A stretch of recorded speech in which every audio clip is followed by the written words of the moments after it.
दो तरह की ऑर्गेनाइजेशंस होती हैं। ऑर्गेनाइजेशंस आपके पास दो टाइप की होंगी। एक होती है ट्रेडिंग ऑर्गेनाइजेशन, ठीक है, और एक होंगी आपके पास मैन्युफैक्चरिंग ऑर्गेनाइजेशन। एक होगी आपके पास ट्रेडिंग ऑर्गेनाइजेशन और दूसरी होगी मैन्युफैक्चरिंग ऑर्गेनाइजेशन। मुद्दा यह है कि ट्रेडिंग ऑर्गेनाइजेशन क्या करती है, गुड्स के अंदर ट्रेड करती है, गुड्स खरीदती है और बेचेगी। मैन्युफैक्चरिंग ऑर्गेनाइजेशन क्या करती है, कच्चा माल खरीदती है, फिर उसको बनाती है और फिर बेचती है। तो इनके दोनों के लिए स्टॉक अलग अलग चीज होंगे, दोनों के लिए स्टॉक की डेफिनेशन या इन्वेंट्री की डेफिनेशन अलग अलग होगी। कैसे देखते हैं। सबसे पहले ट्रेडिंग में ट्रेडिंग के लिए जो ट्रेडिंग बिजनेस करते हैं उनके पास सिर्फ और सिर्फ क्या होगा, स्टॉक इन ट्रेड होगा।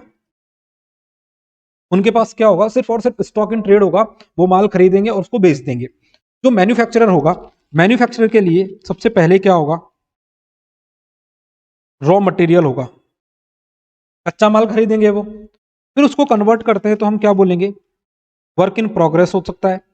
तीसरा, उनके पास उसको उसके ऊपर लेबर लगा के हम क्या बना देते हैं, हमारा फिनिश गुड्स बन जाएगा। तो हमारे पास मैन्युफैक्चरिंग में क्या हो जाएगा, रॉ मटेरियल हो सकता है, WIP हो सकता है और फिनिश गुड्स हो सकता है। Fourth one is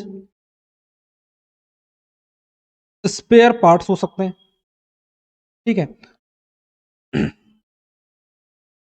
loose tools हो सकते हैं, और एक और यूज ले सकता हूं मैं, that is packing material.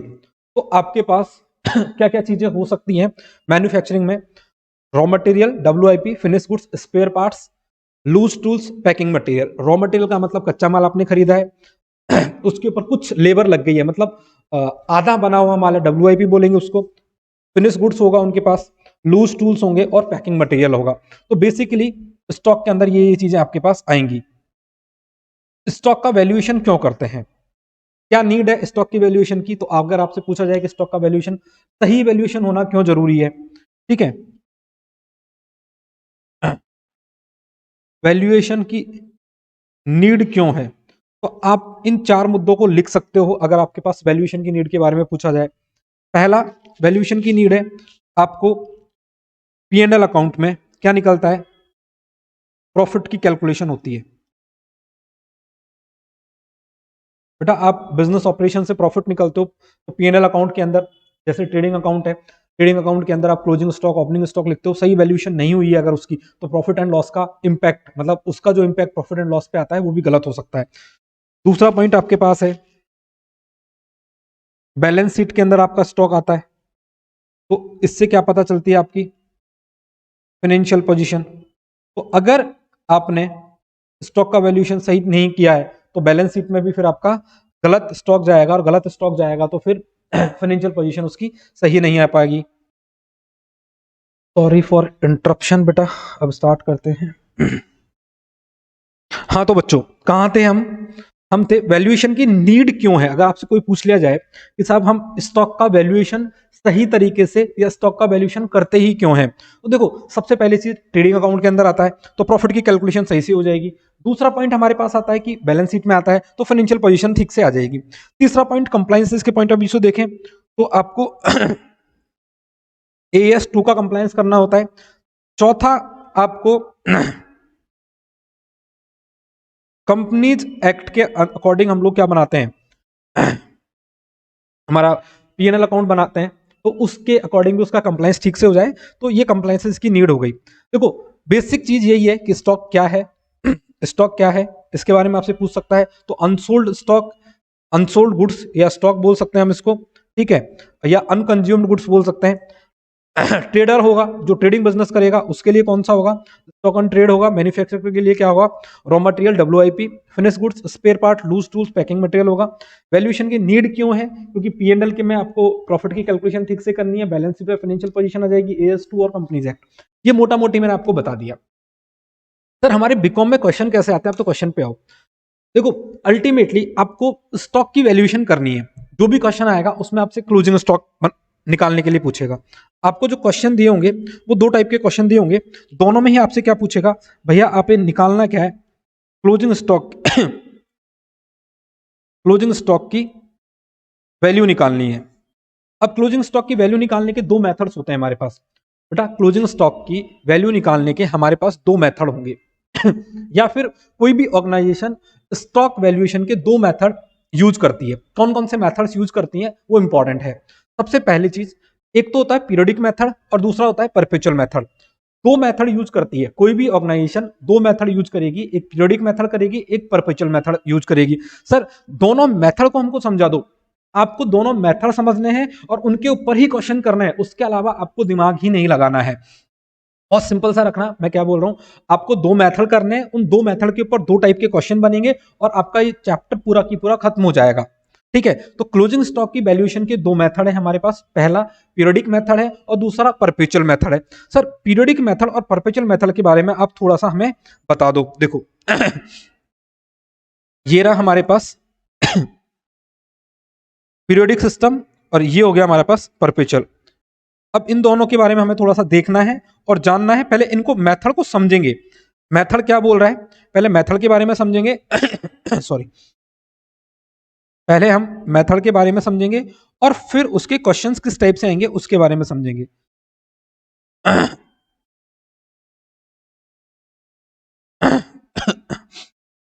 Sorry, अब दो मेथड है हमारे पास, पीरियडिक स्टॉक टेकिंग सिस्टम और परपेचुअल स्टॉक टेकिंग सिस्टम। दोनों मेथड बहुत आसान से हैं, होते क्या है इनके बारे में देखना बहुत जरूरी है। तो हमारे पास स्टॉक टेकिंग के एक तो पीरियडिक मेथड हो गया और दूसरा हो जाएगा परपेचुअल मेथड। एक तो होगा पीरियडिक मेथड और एक हो जाएगा परपेचुअल मेथड। तो सबसे पहले हम पीरियडिक मेथड के बारे में डिस्कशन कर लेते हैं कि सर पीरियडिक मेथड होगा क्या।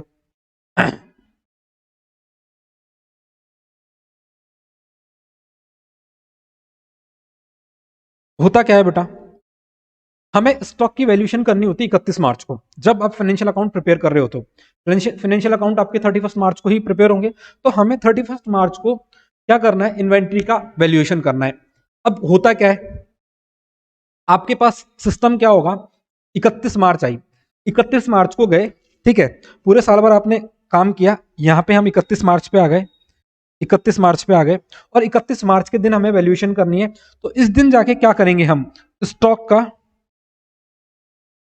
फिजिकल काउंट करेंगे। क्या करेंगे बेटा, फिजिकल काउंट करेंगे। साहब गोडाउन में चले गए, गोडाउन में गए, वहां पे 5-7 हमारे मजदूर लगा दिए, मजदूरों को बोलेंगे भाई देख उस कोने में उस कोने में उस कोने में कितना कितना गुड्स पड़ा हुआ है, काउंट करो, जितना काउंटिंग आ जाएगी वही क्या हो जाएगा, हमारा क्लोजिंग स्टॉक हो जाएगा। इसको बोलते हैं पीरियडिक सिस्टम या periodic stock taking. Periodic stock taking में क्या है, एक पर्टिकुलर डेट पे जो कि अमूमन ईयर एंड होता है, ईयर एंडिंग पे हम क्या करेंगे, जाएंगे फिजिकल काउंट करेंगे, जितना स्टॉक हुआ वो स्टॉक हमारा क्या हो जाएगा वो स्टॉक हमारा क्या हो जाएगा, क्लोजिंग स्टॉक हो जाएगा। इसको बोलते हैं हम लोग पीरियडिक मेथड। पीरियडिक मेथड में क्या होगा, हम ईयर एंड पे या कोई भी पीरियड के एंड पे, जब भी हम अकाउंटिंग कर रहे हैं, जिस दिन अकाउंटिंग कर रहे हैं उस दिन हम जाके क्या करेंगे, जो स्टॉक पड़ा हुआ है हमारे गोडाउन में, हमारी फैक्ट्री के अंदर, जहां से भी हम बिजनेस रन करते हैं उस जगह जाएंगे और फिजिकल काउंट करेंगे उसका। भैया कोई भी हमारा एम्प्लॉय है या फिर हमारे जो लेबर होती है उसको बोल देंगे कि सामने खड़े हैं, भैया तुम कितना काउंट हो गया ये बता दो। अब इसमें प्रॉब्लम क्या आती है, सर इसमें क्वेश्चन क्या बनेगा कि आपने तो बोल दिया कि पीरियडिक मेथड है, पीरियडिक मेथड में क्वेश्चन क्या बनेगा, तो वही हमें सीखना है कि पीरियडिक मेथड में क्या क्वेश्चन बनेंगे, परपेचुअल मेथड में क्या क्वेश्चन बनेंगे। देखो पीरियडिक मेथड में बहुत सिंपल सा, ये ध्यान रखना कि उस दिन जाते हैं फिजिकल काउंट करते हैं, दैट्स इट। अब परपेचुअल का मतलब क्या है, दूसरा जो हमारा मेथड है दूसरा मेथड है परपेचुअल मेथड है। परपेचुअल मेथड का मतलब क्या है दूसरा मेथड क्या है हमारा, परपेचुअल मेथड है।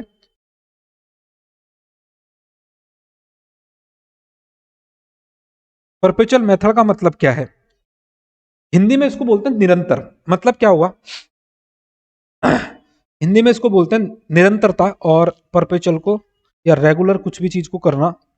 आ गया है, हाँ आ गया, हाँ। परपेचुअल मेथड का मतलब क्या है, किसी भी चीज को निरंतर करना। लाइक हम लोग यहाँ खड़े हुए हैं, हम 31 मार्च का ही स्टॉक चाहिए, हमें हमें स्टॉक 31 मार्च का ही चाहिए। इन परपेचुअल मेथड हम क्या करेंगे, हम हर एक ट्रांजैक्शन के बाद वैल्यूएशन करेंगे। सर ऐसे कैसे है, सपोज हमारे पास ओपनिंग स्टॉक था यहाँ पे हमारे पास स्टॉक था 5000 यूनिट का, यहाँ पे हमारे पास स्टॉक था 5000 यूनिट्स का। इन परपेचुअल मेथड हम क्या करेंगे, हमारे पास स्टॉक था 5000 यूनिट का, ओपनिंग स्टॉक था।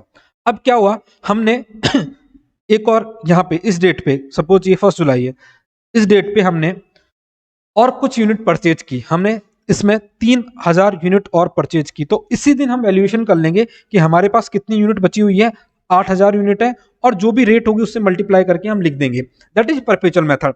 सपोज हमने यहाँ पे 31 जुलाई को 4000 यूनिट क्या की, बेच दी या फिर इश्यू कर दी। तो हम क्या करेंगे, 8000 यूनिट थी, उसमें से हमने 4000 यूनिट क्या कर दी, बेच दी या इश्यू कर दी। तो हमारे पास कितनी रिमेनिंग यूनिट बच गई, 4000 बच गई। तो इन परपेचुअल मेथड क्या करते हैं हम लोग, हर एक ट्रांजैक्शन के बाद हमारी इन्वेंट्री का वैल्यूएशन करते हैं। हर एक ट्रांजैक्शन के बाद हम क्या करेंगे, हमारी जो इन्वेंट्री है, जो हमारी इन्वेंट्री है उसको वैल्यू करेंगे। हर ट्रांजैक्शन के बाद हम वैल्यूएशन करते हुए जाएंगे, उसको बोलते हैं परपेचुअल मेथड। नाम से ही पता चल रहा है। देखो, इन पीरियडिक मेथड क्या कर रहे हैं हम लोग, इन पीरियडिक मेथड हम क्या कर रहे हैं बेटा, पीरियडिक मेथड के अंदर हम क्या कर रहे हैं, एक पर्टिकुलर डेट पे या ईयर एंड पे जाएंगे और हमारे स्टॉक का वैल्यूएशन करेंगे। सर वैल्यूएशन कैसे करेंगे, उस स्टॉक को फिजिकली काउंट करेंगे कि कितना स्टॉक है, हम नंबर ऑफ यूनिट्स ले लेंगे, नंबर ऑफ यूनिट को मल्टीप्लाई कर देंगे उसकी रेट से, तो हमारे पास क्लोजिंग स्टॉक आ जाएगा। That is called periodic method. In perpetual method हम क्या करेंगे,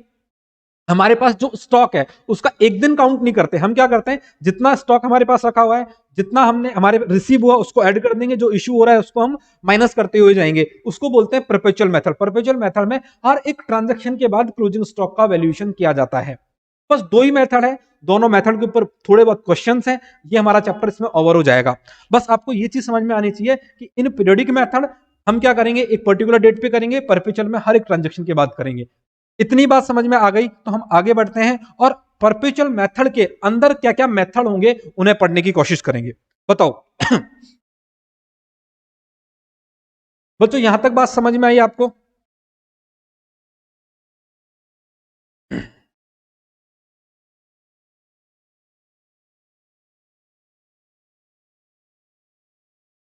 देखो बच्चों, 2 टाइप के क्वेश्चन आएंगे परपेचुअल मेथड में और पीरियोडिक मेथड में। पहले मैं परपेचुअल मेथड को खत्म करता हूं, फिर पीरियोडिक मेथड को खत्म करेंगे हम।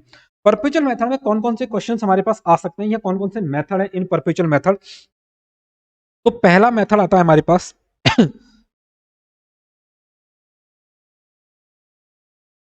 FIFO method.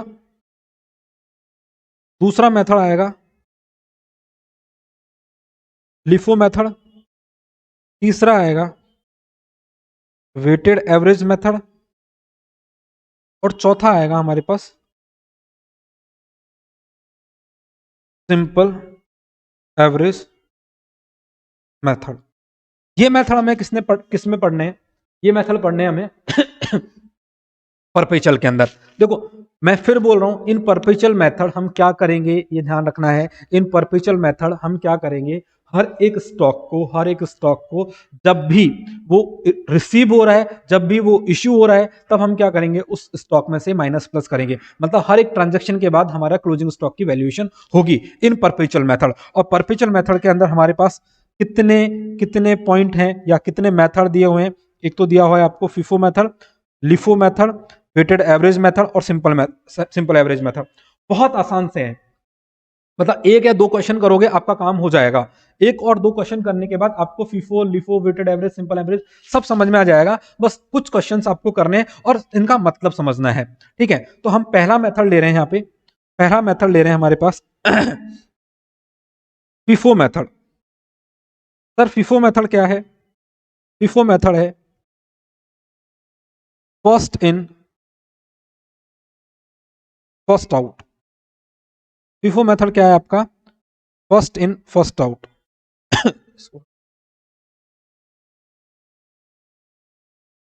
फिफो मेथड क्या है हमारा, first in first out. First in first out method है। सर इसका मतलब क्या है, देखो नॉर्मली क्या होता है नॉर्मली क्या होता है, इन बिजनेस ऑर्गेनाइजेशन आपके पास बहुत सारा स्टॉक रखा होता है। देखो ऐसा तो है ही नहीं, कोई भी किसी भी चीज में, आप किसी भी गुड्स में डील कर रहे हो तो सिंपल सी चीज होती है कि आपके पास जो गुड्स होता है या स्टॉक होता है, इन्वेंट्री होता है, वो आपके पास अलग अलग प्राइस पे आता है। ऐसा नहीं होता है कि आपके पास एक ही प्राइस पे गुड्स रखा हुआ है कि आज मैंने कोई भी चीज, अपन इवन फ्रूट्स भी परचेज करते हैं तो क्या होता है, आज 10 रुपए किलो है, आज 12 रुपए किलो है, आज 13 रुपए किलो है, आज 14 रुपए किलो है। ऐसे होता है या नहीं होता है? मतलब कोई भी गुड्स ले लो, उसकी वैल्यू में चेंजेस होते रहते हैं, फ्रिक्वेंट चेंजेस होते रहते हैं, चाहे माइनरी चेंज हो, थोड़ा थोड़ा चेंजेस होते रहते हैं। अब हम नॉर्मली बात करें कि इन परचूनी की दुकान, समझते हो डिपार्टमेंटल स्टोर होते हैं, हम कोई भी सामान लेने जाते हैं तो वहां क्या रूल होता है, दुकानदार क्या क्या चाहेगा, दुकानदार क्या चाहेगा आपको, जो उसके पास लास्ट में गुड्स रखा हुआ है वो देना चाहेगा आपको, या फिर जो फर्स्ट में गुड्स रखा हुआ है वो देना चाहेगा? मतलब जो पहले की मैन्युफैक्चरिंग वाला गुड्स उसके पास रखा हुआ है वो बेचेगा, या फिर बाद की मैन्युफैक्चरिंग वाला गुड्स बेचेगा? वो बेचेगा कौन सा, जो पहले का रखा हुआ है, जो फर्स्ट उसके पास इन हुआ है। फर्स्ट इन फर्स्ट आउट का मतलब क्या है हमारी ऑर्गेनाइजेशन के अंदर? First in first out method का मतलब क्या है कि हमारी ऑर्गेनाइजेशन के अंदर जो गुड्स पहले आया है वो पहले सेल होगा। मतलब मैंने सपोज, देखो यहां पे यहां पे मैं लिखता हूं 1 अप्रैल को, ये यूनिट है और ये प्राइस है ना, या रेट लिख देता हूं मैं, रेट है 5 रुपए, ठीक है। अब मैंने फिर 5 अप्रैल को और परचेज किया, 250 यूनिट मैंने 6 रुपए में परचेज की, ठीक है। फिर मैंने 10 अप्रैल को और परचेज कर लिया, मैंने अब 500 यूनिट परचेज किए 7 रुपए में। मेरे पास टोटल अवेलेबल स्टॉक कितना है? मेरे पास अवेलेबल स्टॉक है बेटा मेरे पास अवेलेबल स्टॉक है 950 यूनिट। मेरे पास टोटल अवेलेबल स्टॉक कितना है? 950 यूनिट है। अब मैं ये बोलता हूं कि मुझे इसमें से सेल करना है या फिर मेरे को इश्यू करना है, और first in first out method है। मैं क्या बोल रहा हूं, मुझे इसमें से सेल करना है या इश्यू करना है, और first in first out method है। प्लीज ध्यान से सुनना, मैं यहां पे 12 अप्रैल को इश्यू करना चाहता हूं, कितना? 500 यूनिट। कितने यूनिट इश्यू करना चाह रहा हूं मैं? 500 यूनिट इश्यू करना चाह रहा हूं। तो पहले कौन सी यूनिट इश्यू करूंगा या कौन सी यूनिट मैं बेचूंगा, ये बताओ मुझे बेटा। मैं फिफो मेथड के अंदर, अब देखो मेरे पास अवेलेबल स्टॉक कितना है? 950। अब मुझे इसमें से 500 यूनिट बेचना है या 500 यूनिट इश्यू करना है, तो मैं कौन सा यूनिट पहले बेचूंगा या कौन सा यूनिट पहले इश्यू करूंगा इन फिफो मेथड? सॉरी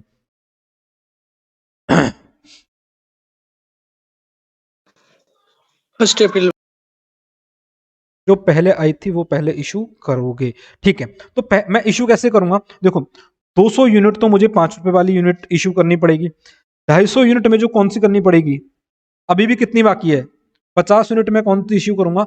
ये वाली। तो अब मेरे पास जो बच गई है, रिमेनिंग यूनिट बच गई है, वो 450 यूनिट बच गई है। कितने रुपए वाली?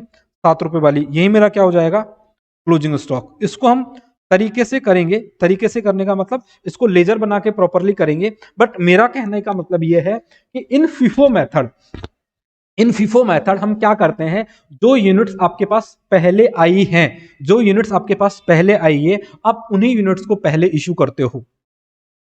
बेटा ये बात क्लियर है?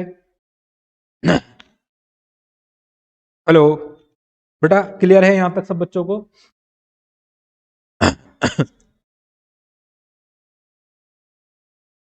चलो, अब हमारे पास नेक्स्ट जो मेथड है that is LIFO method. LIFO method का मतलब है लास्ट इन फर्स्ट आउट। इसका मतलब क्या है? Last in first out. Last in first out का मीनिंग क्या है? लास्ट इन फर्स्ट आउट का मतलब क्या है? जो लास्ट में यूनिट आई है उससे पहले बेचेंगे। सर प्रैक्टिकली ये पॉसिबल है क्या? बेटा प्रैक्टिकली ये पॉसिबल है कि आप लास्ट में यूनिट आई है उसको बेचोगे तो जो पुरानी यूनिट है वो तो सड़ जाएंगी, वो तो खराब हो जाएंगी। ऐसा होगा ना भाई? एक चीज बताओ, आपने है ना आपका परचूनी का काम है, परचूनी समझते हो ना? आपका डिपार्टमेंटल स्टोर है, डिपार्टमेंटल स्टोर में आप उन यूनिट को या उस गुड्स को पहले बेच रहे हो जो लास्ट में आया है, तो प्रैक्टिकली ये मेथड लगना ही नहीं चाहिए। लेकिन कुछ इंडस्ट्रीज हैं या फिर कुछ बिजनेस ऐसे हैं जिसके अंदर ये मेथड एप्लीकेबल होता है। एक सिंपल सा एग्जांपल आप लोग देखना, आपके आसपास कोई सीमेंट का गोडाउन देखा है क्या आपने? सीमेंट का गोडाउन देखा है कहीं पे? नहीं देखा तो एक एग्जांपल बता रहा हूं, उससे आपको समझ में आएगा। देखो सीमेंट में क्या होता है, आपके पास सीमेंट का गोडाउन है, क्या हुआ, सीमेंट के गोडाउन के अंदर, उस सीमेंट किसी भी सीमेंट के गोडाउन के अंदर आपके पास पहले से उसके सीमेंट के बैग रखे हुए हैं, 1000 बैग रखे हुए हैं, कट्टे समझ तो, सब सीमेंट के कट्टे रखे हुए हैं, सीमेंट के बैग रखे हुए हैं, आपके पास 1000 बैग ऑलरेडी रखे हुए हैं एट 300 पर बैग। अब 300 रुपए का एक कट्टा, 1000 कट्टे वहां रखे हुए हैं, आप इनमें से बेचना स्टार्ट करोगे, ठीक है, क्या करोगे आप इसमें से बेचना स्टार्ट करोगे। अब आपके पास सिर्फ 200 कट्टे ही बचे हैं, मतलब आपके पास क्लोजिंग स्टॉक कितना बचा हुआ है, 200 कट्टे बचे हैं। अब एक और आपके पास ट्रक आया, समझ लो बात को, क्या हुआ, 200 कट्टे, मतलब इसमें से मैंने कितने कट्टे बेच दिए हैं, 800 बैग बेच दिए हैं, 800 कट्टे बेच दिए हैं। अब मेरे पास 200 बैग बचे हुए हैं एट 300 पर बैग। ये मेरे पास बचा हुआ है। अब क्या होगा, मेरा एक क्या आया, ट्रक आया जिसके अंदर 1000 बैग हैं, 1000 कट्टे लेकर एक ट्रक आया। तो आप उस गोडाउन में से क्या इन 200 बैग को 200 बैग रखे होंगे गोडाउन में, क्या उन 200 बैग को पहले बाहर निकालोगे, फिर 1000 बैग को रखोगे, फिर ये 200 बैग को उनके ऊपर रखोगे, या फिर 200 बैग नीचे रखे हुए हैं उनके ऊपर ही 1000 बैग को डाल दोगे, बताओ। बताओ बच्चों, बेटा क्या करोगे, उन 200 बैग के ऊपर ही आप क्या करोगे, उन्हें निकालेंगे, बेटा पॉसिबल ही नहीं है पारुल, ये चीज पॉसिबल ही नहीं है। आप देखना, जो 200 बैग रखे हुए हैं उनके ऊपर ही 1000 बैग को वो रख देंगे, वो खराब नहीं होता है, सीमेंट ऐसी चीज है खराब नहीं होगा, पड़ा रहेगा, 5 साल भी पड़ा रहेगा तो खराब नहीं होगा, उसमें ऐसी कोई प्रॉब्लम नहीं होती है जब तक उसके ऊपर पानी नहीं लगता है। तो सीमेंट पड़ा हुआ है, उसके ऊपर ही अपने 1000 बैग रख दिए। अब कौन सा गुड्स पहले बिकेगा, लास्ट इन फर्स्ट आउट वाला या फर्स्ट इन फर्स्ट आउट वाला, मतलब जो लास्ट में आया है वो पहले बिकेगा, या जो पड़ा हुआ है 200 बैग वो पहले बिकेगा। आप नहीं निकालोगे, नहीं, ये तय है, आप आपको मैं बता रहा हूं, मैंने देखा हुआ है प्रैक्टिकली, और ये तय है कि उन 200 बैग को आप निकालोगे नहीं, उन्हीं के ऊपर 1000 बैग रख दोगे। अब जब बेचोगे तो पहले कौन से बैग बिकेंगे, लास्ट में आए हैं वो या फर्स्ट में आए हैं वो? कौन से बिकेंगे बेटा, फर्स्ट इन फर्स्ट आउट कैसे होगा बेटा, लास्ट इन फर्स्ट आउट होगा।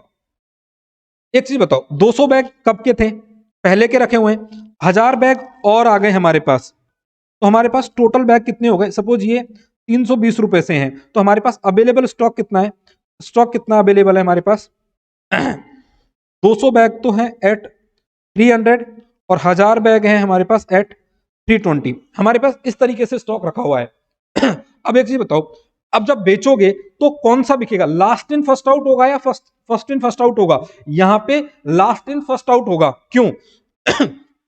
लास्ट इन फर्स्ट आउट क्यों होगा, पहले कौन सा बैग आप बेचोगे, ये, क्योंकि ऊपर कौन सा बैग रखा हुआ है, 1000 बैग रखे हुए हैं, 200 बैग रखे हुए हैं, आपके पास 1000 बैग ऊपर रखे हुए हैं, तो पहले कौन सा बेचोगे आप, 1000 वाले में से जो लास्ट में आया है वो पहले जाएगा।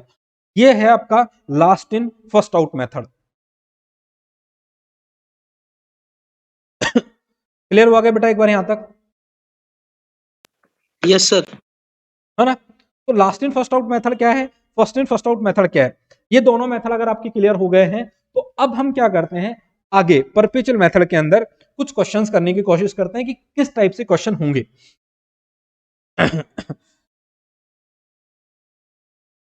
देखो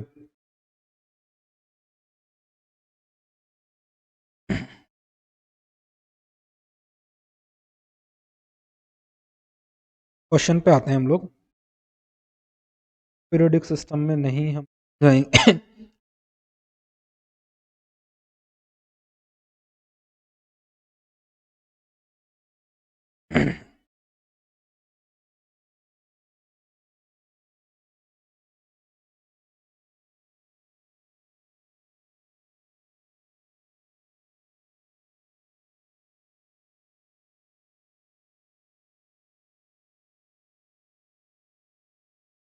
अच्छा, मैंने इसमें पूरी पीडीएफ नहीं डाली हुई बट तो एक काम करता हूं मैं, आपके लिए एक क्वेश्चन यहीं फ्रेम कर देता हूं, है ना, एक क्वेश्चन फ्रेम कर देते हैं हम लोग, और उस क्वेश्चन को हम दोनों मेथड से करने की कोशिश करते हैं कि किस तरीके से वो फर्स्ट इन फर्स्ट आउट से होगा और किस तरीके से लास्ट इन फर्स्ट आउट से होगा।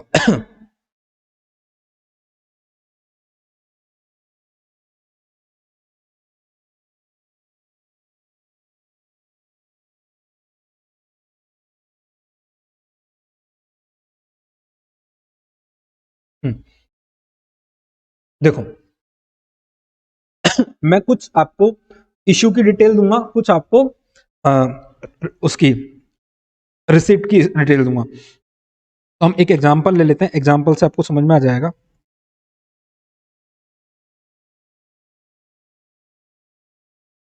एग्जांपल में सबसे पहले हम डेट लिखते हैं, डेट अप्रैल से स्टार्ट कर लेते हैं या फिर कोई भी ईयर ले लो। हमने क्या किया, 1 अप्रैल को यहाँ पे रिसीट और यहाँ पे हम इशू लिखते हैं। हमने 1 अप्रैल को रिसीट किया, मतलब परचेज किया 500 यूनिट और कितने रुपए में, 5 रुपए में। फिर हमने 5 अप्रैल को 300 यूनिट 6 रुपए में। फिर हमने 8 अप्रैल को, 8 अप्रैल को सॉरी यहाँ नहीं लिखते हैं इसको, 8 अप्रैल को हमने 8 अप्रैल को हमने 600 यूनिट इशू किए हैं। मतलब मैं इशू में सिर्फ यूनिट लिखूंगा, रेट नहीं लिखूंगा, है ना। और फिर हमने 10 अप्रैल को 1000 यूनिट 8 रुपए से और रिसीव किए हैं। फिर हमने 15 अप्रैल को, हमने 15 अप्रैल को 700 यूनिट ले लेते हैं। हमने 15 अप्रैल को 700 यूनिट क्या किए हैं, इशू किए हैं, ठीक है। और फिर हमने 18 अप्रैल को 300 यूनिट 10 रुपए से लिए हैं। और फिर 20 अप्रैल को हमने 500 यूनिट इशू किए हैं, ठीक है। ये हमारे पास टोटल क्वेश्चन है कि इतनी रिसीव हुई है, इतना इशू हुआ है। अब पहले इस क्वेश्चन को करेंगे हम लोग किससे, स्टोर लेजर अकाउंट बनाएंगे हम किससे, इसका फीफो मेथड से। बेटा अल्टीमेटली आपको किसी भी मेथड से जाओ, आपका पर्पज क्या है, क्लोजिंग स्टॉक निकालना। चाहे आप फीफो मेथड से कर रहे हो, चाहे लिफो मेथड से कर रहे हो, आपका पर्पज क्या होगा, आपका हमेशा पर्पज होगा क्या निकालना, क्लोजिंग स्टॉक की वैल्यू निकालना। सबसे पहले हमें कॉलम बनाने पड़ेंगे किस किस चीज के। देखो हम सबसे पहले कॉलम बनाएंगे कि कितना हमने रिसीव किया, और रिसीव में सबसे पहले आएगा क्वांटिटी, रेट और अमाउंट। फिर हम इशू पे जाएंगे, हमने इशू पे भी क्या जाएगा, क्वांटिटी, रेट और अमाउंट। फिर हम बैलेंस पे जाएंगे कि हमारे पास बैलेंस कितना बचा हुआ है, तो वहां भी आएगा क्वांटिटी, रेट और अमाउंट। आपका जो क्वेश्चन होगा इसको बोलते हैं हम लोग कि हम क्या बना रहे हैं, ये स्टोर लेजर बना रहे हैं। क्या बना रहे हैं बेटा, हम स्टोर लेजर बना रहे हैं। तो स्टोर लेजर कैसे बनेगा, सबसे पहली चीज आपके पास 3 चीजें होंगी। क्या क्या आपने कितना रिसीट किया है, कितना आपने इशू कर दिया और कितना आपके पास बैलेंस बचा हुआ है। 3 चीजें आप हमेशा लेके चलोगे। अब देखो मैं यहाँ डेट भी लिख लेता हूं, इसका कोई ऐसे नहीं है कि कोई फॉर्मेट है, बट आपको हमेशा इसी तरीके से क्वेश्चन को सॉल्व करना है। जब भी क्वेश्चन आएगा तो इस तरीके का क्वेश्चन आएगा, कोई भी आपको रिसीट और इशू की डिटेल दे देंगे और बोलेगा कि फिफो मेथड से, लिफो मेथड से या वेटेड एवरेज मेथड से या सिंपल मेथड से आपको क्वेश्चन को सॉल्व करना है। एक क्वेश्चन तो इसका इस टाइप का आता है और दूसरा क्वेश्चन किस टाइप का आएगा उसके बारे में हमें चर्चा करनी है। तो 2 टाइप के ही क्वेश्चन इसमें बनने हैं हमें, ठीक है। सबसे पहले हमारे पास एक मिनट बेटा, हमारे पास 1 अप्रैल को 500 यूनिट 5 रुपए से रिसीव हुई है। तो मैं यहाँ पे डेट लिख रहा हूं, एक बार ये डेट है, आप पर्टिकुलर का कॉलम बनाएंगे तो वो ठीक से करेंगे तब कर लेंगे। तो हमने अप्रैल 1 को क्या किया है, 500 यूनिट है 5 रुपए से, तो हमारे पास कितनी हो गई, 2500 रुपए का स्टॉक हो गया। तो अगर आपसे कोई पूछे कि भाई 1 अप्रैल को स्टॉक की वैल्यू कितनी थी, तो आप यही बोलोगे सर हमारे पास 500 यूनिट थे 5 रुपए से और 2500 रुपए उसकी टोटल कॉस्ट थी। तो 1 अप्रैल का आपके पास स्टॉक आ जाएगा, ठीक है। अब हमने नेक्स्ट ट्रांजेक्शन कब किया है, अब जब भी आप कोई ट्रांजेक्शन लिख लो तो क्या करनी है आपको, एक लाइन ड्रॉ कर लो, ठीक है। नेक्स्ट कब है हमारे पास, 5 अप्रैल को 300 यूनिट 6 रुपए से परचेज किए। तो हमारे पास अप्रैल 5 को, आई थिंक अप्रैल 5 ही है ना। अप्रैल 5 को आपने क्या किया है, 300 यूनिट और परचेज किए, कितने रुपए से, 6 रुपए से। तो कितना हो गया, 1800 रुपए। अगर मैं आपसे पूछूं कि बेटा 5 अप्रैल को सॉरी 5 अप्रैल को हमारे पास स्टॉक कितना है, तो आप मुझे ये बताओगे सर 500 यूनिट तो हमारे पास 5 रुपए वाली है जो कि 2500 रुपए की है, और 300 यूनिट हमारे पास ₹6 वाली हैं जो कि 1800 रुपए की हैं। आपको अब जो परपेचुअल मेथड है या फिर आपका फीफो मेथड है, उसमें कैसे आपको वैल्यू करनी है। आपको अगर पूछा जाए कि 5 अप्रैल को आपके पास स्टॉक कितना है, तो आप बताओगे सर 500 यूनिट तो ₹5 वाली रखी हुई है हमारे पास और 300 यूनिट ₹6 वाली हमारे पास रखी हुई है। फिर देखो आगे आ जाओ, यहां भी एक लाइन ड्रॉ कर देते हैं हम लोग। लो भैया जी, अब हमारे पास नेक्स्ट है, हमने 8 अप्रैल को 600 यूनिट बेची है या इश्यू की है। अप्रैल 8 600 यूनिट दी है बेटा। सिंस ये कौन सा मेथड है ये बताओ मुझे, मेथड कौन सा है बताइए। फीफो है, लिफो से कर रहे हैं हम, फीफो मेथड से कर रहे हैं। तो सबसे पहले कौन सी यूनिट जाएगी 600 में, पहले कौन सी यूनिट बेचेंगे हम या इशू करेंगे हम, पहले करेंगे 500 तो ₹5 वाली, मतलब 2500 रुपए की तो ये दे देंगे हम। रिमेनिंग कौन सी देंगे हम, देखो 600 में से 500 तो कौन सी गई जो पहले आई हुई है, और पहले कौन सी आई हुई है जो ₹5 रेट पे है। दूसरी कौन सी देंगे हम, 100 यूनिट दे देंगे, कौन सी जो ₹6 में आई हुई है, ₹600 की। अब हमारे पास कौन सा स्टॉक बच जाएगा, हमारे पास सर 200 यूनिट बच जाएंगी ₹6 वाली, मतलब ₹1200 का स्टॉक बच जाएगा। यहां तक समझ में आया क्या आप लोगों को? बताओ बेटा, यहां तक समझ में आया क्या? Hello, yes sir. यहां तक समझ में आ गया। अब नेक्स्ट देखते हैं हम, नेक्स्ट हमारा ट्रांजेक्शन कब है, 10 अप्रैल को 1000 यूनिट है ₹8 से, तो अप्रैल 10 को हम लिख लेंगे यहाँ। अप्रैल 10 को हमारे पास 1000 यूनिट है ₹8 से, मतलब ₹8000 की यूनिट है। अब हमारे पास स्टॉक कैसे हो जाएगा, 200 यूनिट तो ₹6 वाली है, मतलब ₹1200, और 1000 यूनिट कौन सी है, ₹8 वाली है, मतलब ₹8000। इसी सीक्वेंस में चलना है, आपको कभी भी दिक्कत होगी नहीं। आप आहिस्ता आहिस्ता चीजों को पढ़ते जाना, क्वेश्चन आपका ऑटोमेटिकली सॉल्व होता जाएगा, दिक्कत आपको आएगी ही नहीं। नेक्स्ट इसको भी हम क्या करते हैं, क्लोज कर देते हैं यहां पे आके। सॉरी बेटा, नेक्स्ट है अप्रैल 15 को हमने क्या किया, 700 यूनिट इशू की है। अप्रैल 15 अप्रैल 15 को हमने 700 यूनिट इशू की है। अब बेटा 700 यूनिट इशू की है तो पहले कौन सी जाएगी ये बताओ मुझे। सिंस ये कौन सा मेथड है, ये हमारा फिफो मेथड है, तो कौन सी यूनिट पहले जाएगी ये बताओ, कौन सी यूनिट 200 पहले जाएगी? वाली बेटा और 200 जो स्टॉक बचा है ना 200 ₹6 जाएगी, वाला। तो हम क्या करेंगे, 200 यूनिट हमने दे दी, कितने रुपए से, ₹6 से, ₹1200 की ये गई। टोटल कितनी यूनिट इशू करनी है हमें, 700। अब 500 यूनिट कौन सी चल जाएगी हमारे पास से, ₹8 वाली, तो कितना हो गया, 4000। अब हमारे पास स्टॉक कितना बच जाएगा सर, हमारे पास स्टॉक बच जाएगा 500 यूनिट, कौन सी बचेगी, ₹8 वाली, और इसकी वैल्यू कितनी होगी 4000। अब नेक्स्ट ट्रांजेक्शन देखते हैं। ये फीफो मेथड से कर रहे हैं ना हम। नेक्स्ट ट्रांजेक्शन 18 अप्रैल को ₹10 वाली 300 यूनिट और आई है।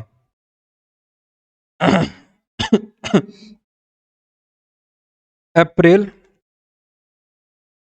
18 को कितनी यूनिट ली है बेटा हमने, 300 यूनिट ₹10 वाली।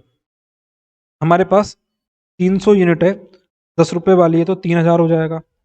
यहाँ कुछ नहीं है, 500 यूनिट हमारे पास पहले की रखी हुई है, तो 4000 तो ये रुपए, और 300 यूनिट और आ गई ₹10 वाली, तो कितने हो गया, 3000 ये हो गया। तो हमारे पास टोटल स्टॉक ये हो जाएगा। यहां तक क्लियर है बेटा। अब हमने कितनी यूनिट इशू की है, हमने 500 यूनिट इशू की है, कब, 20 अप्रैल को। तो अप्रैल 20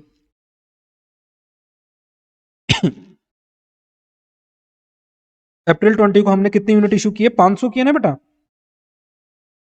500 यूनिट इशू की है। तो हम क्या करेंगे, 500 की 500 पूरी यूनिट यहाँ लिख देंगे। ₹8 से 4000 की हमारी यूनिट गई, और हमारे पास बची कितनी है, 300 यूनिट बची है ₹10 से। तो अगर आपसे पूछा जाए कि अप्रैल 20 को वैल्यू ऑफ क्लोजिंग स्टॉक कितना है, तो वैल्यू ऑफ क्लोजिंग स्टॉक कितना बताओगे, वैल्यू ऑफ क्लोजिंग स्टॉक आ जाएगा आपका 10, दैट इज ₹3000। आपको इस आंसर पे पहुंचना था, बट आप एक एक ट्रांजैक्शन को लेते हुए चले और आपको इस तरीके से बनाना है। बेटा आपको जो 20 नंबर का क्वेश्चन आएगा एग्जाम में, अगर इस टाइप का क्वेश्चन आएगा तो क्या होगा, एक फिगर दे देगा आपको, मतलब इस टाइप का ही क्वेश्चन बना के देंगे डेफिनेटली, वो इस टाइप का ही क्वेश्चन बना के देंगे आपको, रिसीट और इश्यू का।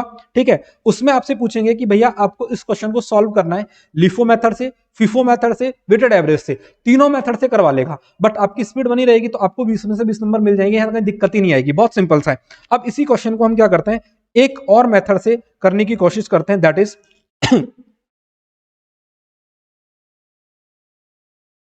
LIFO method. हमारे लिफो मेथड से भी इस क्वेश्चन को करने की ट्राई करते हैं, कैसे होगा वही हमें बनाना है वापस से।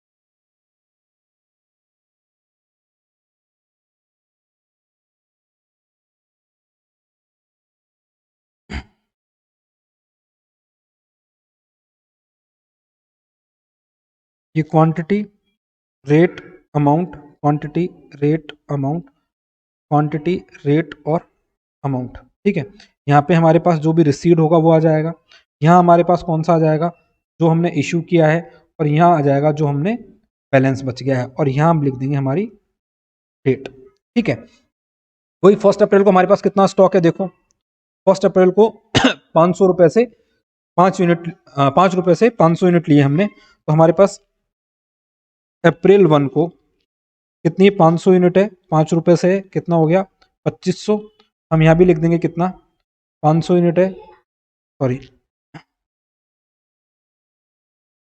5 रुपए से है और 2500, हमारे पास 1 अप्रैल को यही हमारा स्टॉक है।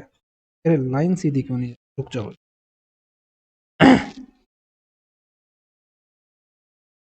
ये हमारा स्टॉक हो गया। अब दूसरा नेक्स्ट क्या परचेज किया है हमने, अप्रैल 5 को 6 रुपीज से हमने परचेज किया है, तो हम लिख देंगे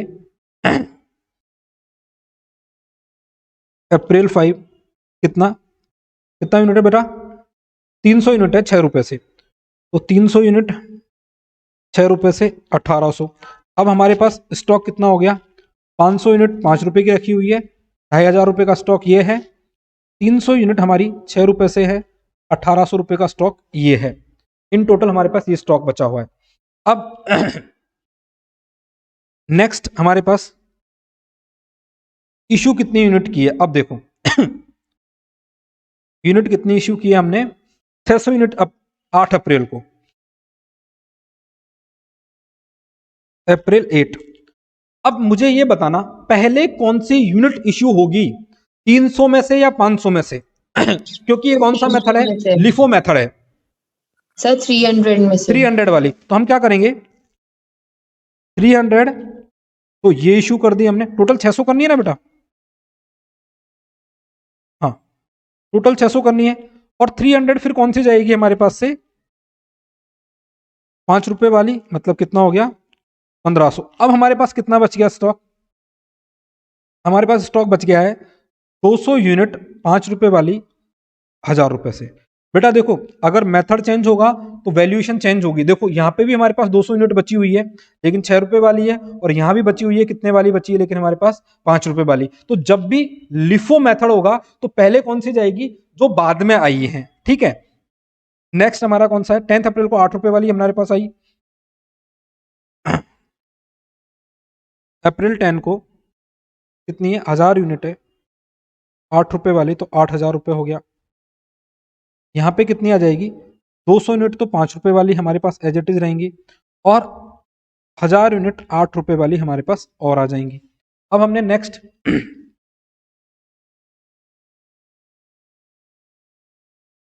हमने नेक्स्ट क्या किया है बेटा वो देखते हैं। नेक्स्ट हमने क्या किया है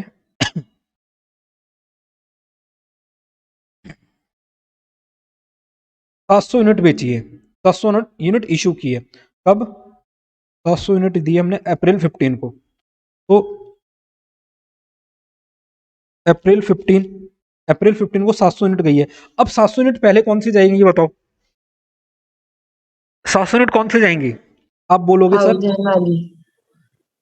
708 रुपए वाली जाएंगी, तो 700 मल्टीप्लाई बाय 8 कितनी हो गई? 5600। यहाँ पे कौन सी बच जाएगी? 200 यूनिट तो 5 रुपए वाली बच जाएंगी, और 300 यूनिट 8 रुपए वाली बच जाएंगी, 2400। तो बेटा जब भी मेथड चेंज होगा तो क्लोजिंग स्टॉक की वैल्यू भी क्या हो जाएंगी? चेंज हो जाएंगी आपके पास। फिर एट 18th को हमने क्या किया है? 18th को 300 यूनिट और लिए 10 रुपए वाली तो हम आ गए अप्रैल 18, 300 यूनिट है 10 रुपए वाली है, मतलब 3000 है। अब हमारे पास स्टॉक होगा 200 यूनिट तो 5 रुपए वाली है, ठीक है, 300 यूनिट 8 रुपए वाली है, और 300 यूनिट हमारे पास 10 रुपए वाली है। तो हमारे पास ये स्टॉक अवेलेबल है ऑन 18 अप्रैल को। अब हम अप्रैल कब आ गए? 20 को। अप्रैल 20 को हमने कितनी यूनिट इश्यू की है ये इंपॉर्टेंट है। हमने 500 यूनिट इश्यू की है। तो 500 यूनिट में पहले कौन सी जाएंगी? बेटा देखो सीक्वेंस आपको बनाना पड़ेगा। पहले कौन सी यूनिट जाएंगी बताओ? पहले कौन सी यूनिट जाएंगी? पहले यूनिट जाएंगी आपकी 310 रुपए वाली, ठीक है। फिर जाएंगी 208 रुपए वाली। अब आपके पास बैलेंस कौन सी बच गई? 200 यूनिट तो 5 रुपए वाली बच गई 1000 रुपए, और 100 यूनिट बच गई 8 रुपए वाली 800 रुपए, ठीक है। तो ये आपका क्लोजिंग स्टॉक हो गया। तो अगर मैं बोलूं क्लोजिंग स्टॉक कब? अप्रैल 20 को। अप्रैल 20 को कितना है? तो 200 यूनिट तो आपके पास 5 रुपए वाली है, दैट इज 1000 रुपीज, ठीक है, और 100 यूनिट 8 रुपए वाली है, दैट इज 800, और आपके पास आ जाएगा रुपीज 1800 आपका सॉल्यूशन। अब देखो पहले वाले में कितना आ रहा है आपका?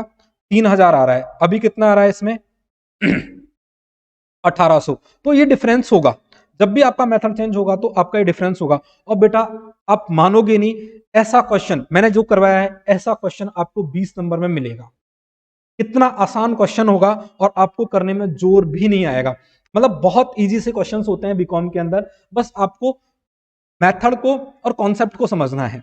अब इसके अंदर हमारे पास दो मेथड रह गए हैं, that is weighted average method और सिंपल एवरेज मेथड। तो परपेचुअल मेथड के अंदर जैसे आप वेटेड एवरेज मेथड और सिंपल एवरेज मेथड करोगे, आपको बहुत आसानी से सारा के सारा समझ में आ जाएगा। मतलब कि आप ये मानो कि आपको ये क्वेश्चन करने में कहीं दिक्कत होगी ही नहीं। तो एक टाइप के क्वेश्चन तो इस टाइप के आएंगे, दूसरे टाइप के क्वेश्चन आएंगे जो पीरियोडिक मेथड के होते हैं, तो उनको भी हम देख लेंगे, वो भी बहुत आसान क्वेश्चन होंगे।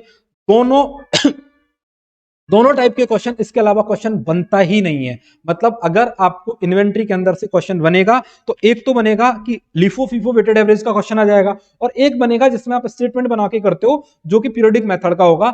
उस टाइप के दो क्वेश्चन बनते हैं, दो टाइप के क्वेश्चन बनते हैं, दोनों में से एक क्वेश्चन आने का चांस आपके पास होगा। बच्चों ये बताओ यहां तक आपको सब कुछ समझ में आया क्या?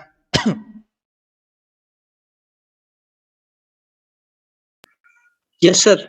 कोई डाउट इसमें? No sir. नहीं है कोई डाउट? अब मैं बेटा इसकी पीडीएफ आपके साथ शेयर कर दूंगा, है ना। इसकी जो भी ये मेरे पास पीडीएफ है, मैं आपको ग्रुप में शेयर कर दूंगा, ये वाली वैल्यूएशन ऑफ इन्वेंटरी की। तो इसको जस्ट रीड कर लेना आप, तो आपको समझ में आ जाएगा कि किस तरीके से हमें जाना है। ओके, पीरियोडिक सिस्टम में कैसे करते हैं, इसमें कैसे करते हैं, बस स्टार्टिंग का जस्ट एक बार रीड कर लोगे तो भी काम हो जाएगा। थ्योरी आती है इसमें, बट थ्योरी को आप जस्ट रीड करके छोड़ देना तो भी कोई दिक्कत नहीं आएगी, और लास्ट में देख लेंगे अगर थ्योरी करोगे तो आप लोग। बाकी आज हम इतना ही करेंगे, कल मिलेंगे। कल क्या करने वाले हैं? कल हम लोग इसका वेटेड एवरेज समझेंगे, और जो स्टेटमेंट फॉर्मेट में जो आंसर आता है ना बेटा, इसका स्टेटमेंट फॉर्मेट में जो आंसर आता है, जो कि हमारा पीरियोडिक मेथड से होगा क्वेश्चन, तो जिसके अंदर हम कुछ एडजस्टमेंट करते हैं, सेलिंग वाले एडजस्टमेंट करते हैं, उस टाइप के क्वेश्चंस को हम कल देखेंगे। ठीक है, तब तक के लिए बाय बाय, टेक केयर, ध्यान रखो भाई अपना।